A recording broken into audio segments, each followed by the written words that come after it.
Merry Christmas, everyone, and Happy New Year. I thought I would take the opportunity to show you the biggest reason why we don't like living in Canada and we want to live somewhere where it's beautiful and warm and every day you don't have to deal with what we're about to deal with. So we're going to go on a little walk to give you guys a sneak peek of what it's like to live here in Canada in the winter. First thing we got to learn here though is layers. You gotta wear lots of layers. So here goes.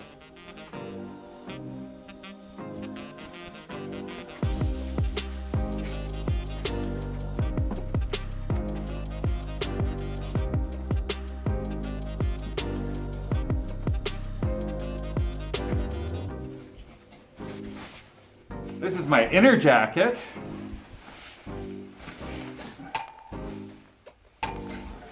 And then the outer shell.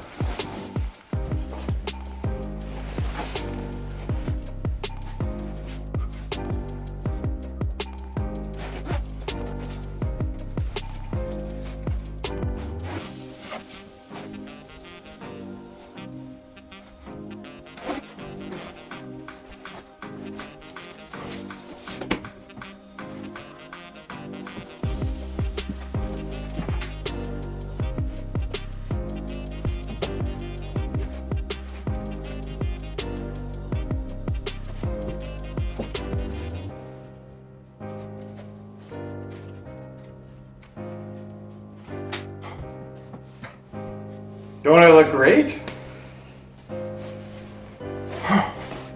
And we're ready. Let's go for a walk.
So it's actually not one of the coldest days. We've had freezing rain today.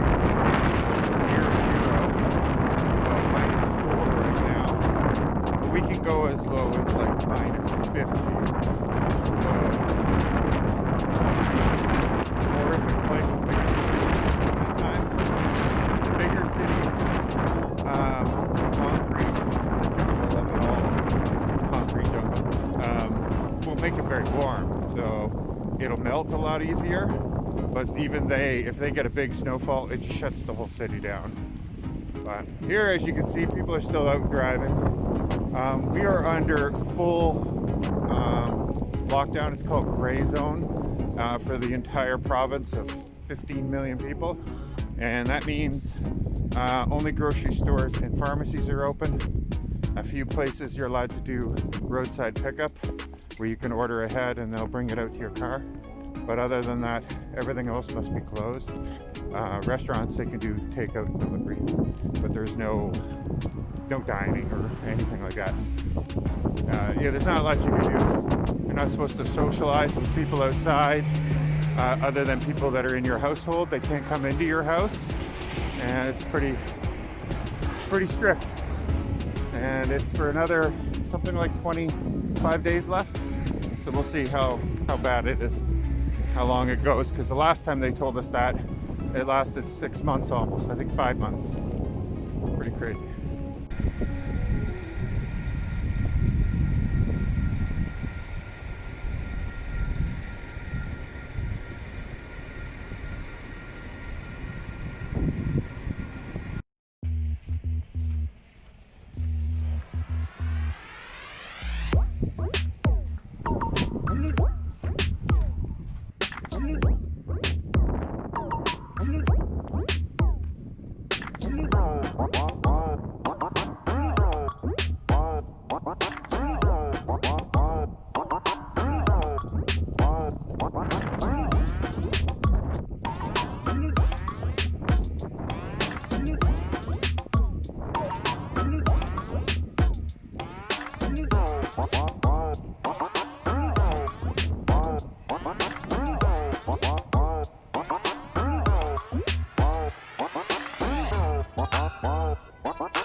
And that is the cannabis store.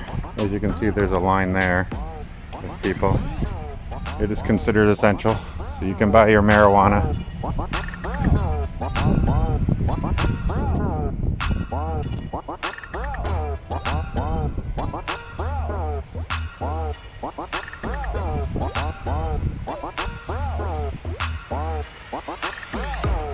These lights change color throughout the night, and they're here year-round, not just Christmas.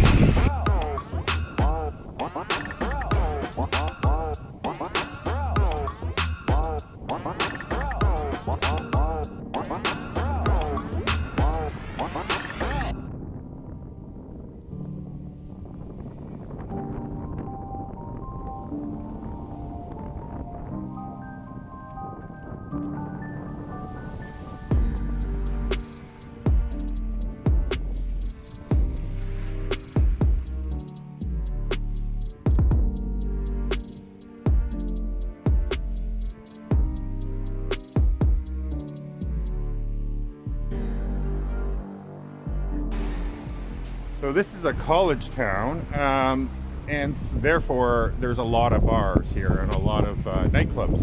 Now the nightclubs have all gone bankrupt because they haven't been able to open in a year almost. And the bars, many are gone. I don't know how many will survive this.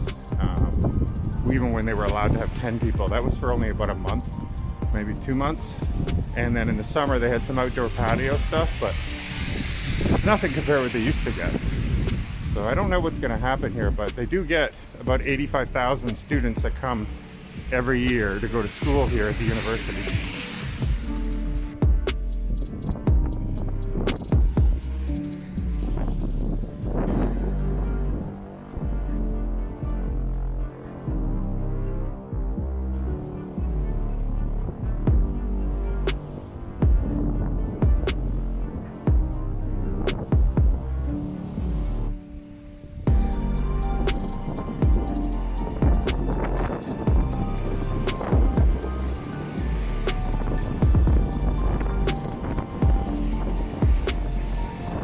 This is another marijuana store, but it's closed. I guess they didn't want to open on New Year's Day.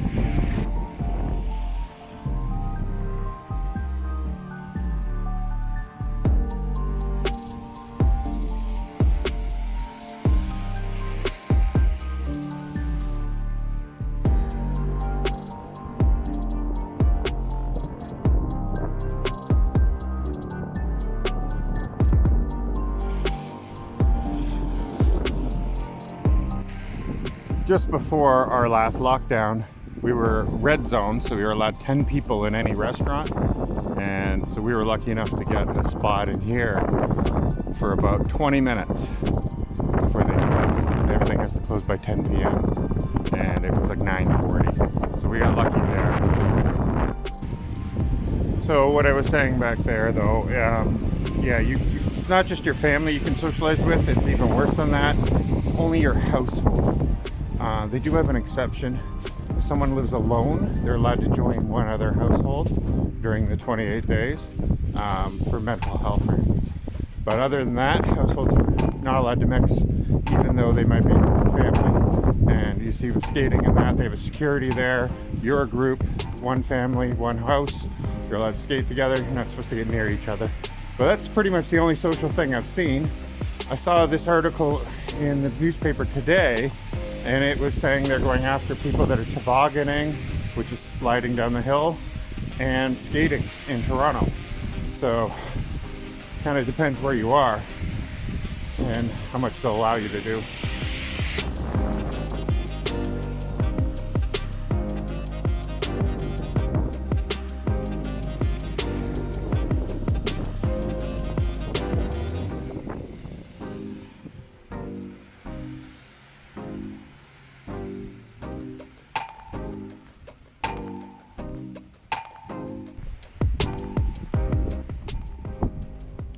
So that's about it for this. We have 90 days, 3 months left until we are leaving.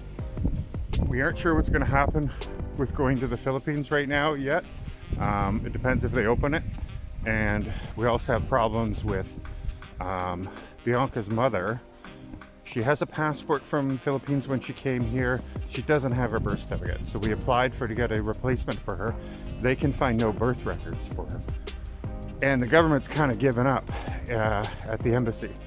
So we're not sure what to do. For some reason, they can't even track it with the passport. We're not sure. We're hoping after the new year, they open their offices again and we can have a conversation with them and try to sort things out. She was born at home, and I guess that's not uncommon in the Philippines, especially that many years ago. And so I don't know. So we would have to go as visitors for now, and right now visitors aren't allowed. So we're not sure what's going to happen, but worst case scenario, we'll hop over to some countries that are allowing people in. Could be Thailand, Indonesia, Cambodia, Malaysia, whatever, Tokyo, who knows. Well, Japan's a little expensive, so maybe not that for a long-term stretch, but whatever we have to do, we have to leave this wonderland because it's super cold. People imagine winter like they see in TV, snowmen and people wandering around and barely cold. And the snow is, you can't do anything with it. You can't pack it. It's not warm enough for that. So it's pretty useless, and it's always blistering cold out. This is actually a pretty warm day for today. So it's not what you see in TV.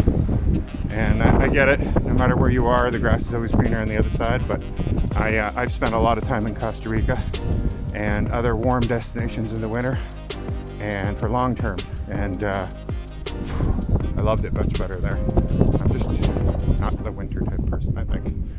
So thank you so much for joining us again on this episode. 90 days left to go.